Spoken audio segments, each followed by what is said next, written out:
And next up, of course, Democrats are fooling themselves on mob rule, this idea of canceling the police. So Governor DeSantis of Florida, he has a bill that its whole purpose is to stop mob rule. And the DeSantis bill stops mob rule. How does it do that? Well, Governor DeSantis, in his own words, talks about this, and we have a couple of clips about this. But essentially what it says is that if you're going to protest and you're going to do so peacefully, that's great, right? That's the American way, protest peacefully. But if the protest turns into a riot, or if you're going to riot and loot, well, guess what? That's a crime, and it should be a crime. And we have a couple of fascinating clips on this because one is the governor very well articulating what his bill does and why it is there. And then we have a second clip from the ABC News local affiliate in Florida. And they're talking to people that are primarily in the minority community, but certainly Democrats as well, white Democrats as well. And they're against this bill, this common sense bill. So we're going to talk about that in a minute. But first up, here's Governor DeSantis talking about the bill he just signed. I think it's HB1 or HR1, if I'm correct. Don't confuse that, by the way, with the bill at the federal level.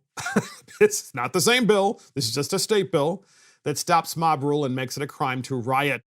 And we have Governor DeSantis talking about this, and here he is. And then they reoffend. And we're doing the exact opposite, Sean. If you are rioting and you get arrested, you go to the jail and you stay in jail until you have your first appearance. And then obviously the judge can determine whether you get a bond or not. But we're not going to just have someone go into the police station, take a mugshot, and then go right back on the street to reoffend again. We also have a provision, which I think you'll appreciate, because some of these local governments in these deep blue areas, they just told the police to stand back. They let some of this happen. In our bill, if a local government does that and they breach their duty to protect the public, then if you are damaged, you can sue the local government for damage to yourself or to your property. How about that? So in blue counties in Florida, in the counties in Florida that are blue, such as Broward, if you have a government at the local government level, at the local county level, and that local government, which clearly would be a blue government, decides that they're going to tell the police to stand down during a riot. And that riot involves in results in you getting hurt, or a family member getting hurt, or your business being looted and destroyed, you can sue that local government for telling the police to stand down. Thank God someone finally did something so commonsensical. I mean, that's why DeSantis is a rock star. And that's why the Republicans are going to rock the vote in 2022. And that's why DeSantis is going to be running for president. I'm absolutely positive this guy is going to be a very likely nominee as the Republican president of the United States. And he's talking about just common sense things. There's a difference between protesting and rioting.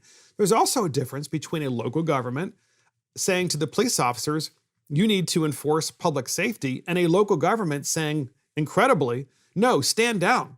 Let them have space. Let the rioters have space. Let them loot. Let them burn. Let them pillage. Let them kill. And that is happening all across the country. But it's not going to happen in Florida. And I think that's great. And so here's ABC News in Florida talking about this exact bill. And they're speaking to naysayers. And we get to hear the naysayers and why they're so upset and triggered over the fact that this bill has been signed into the law. We have that clip, and here it is. Opponents have had concerns with HB1 since the governor announced the idea last year following a handful of BLM protests that turned violent. And though the bill is now law, the fight doesn't appear to be over yet. HB1 terrifies me.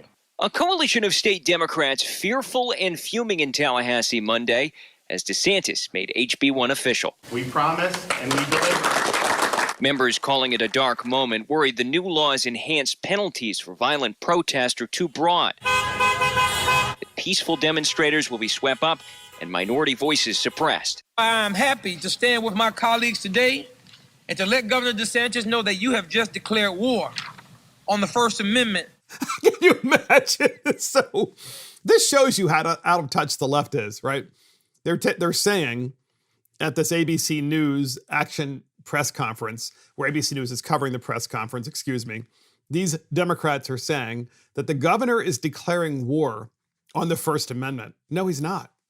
Your First Amendment right to say what you want exists and will continue to exist in Florida. Your First Amendment right to protest continues to exist in Florida. That's not what the bill does that Governor DeSantis signed.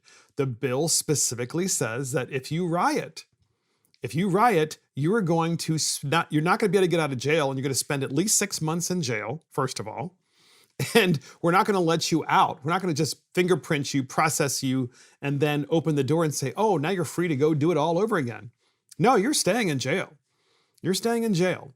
And as you should. And also, the bill says if you engage in rioting, and part of your rioting is to cancel the police, and the local government says, well, yeah, we agree with you, so we're going to tell the police to stand down, that you're not only going to go to jail, but the local government's going to be responsible for the damage for telling the police to stand down.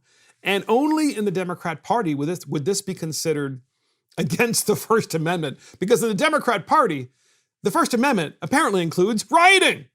I mean, that's part of their First Amendment, rioting.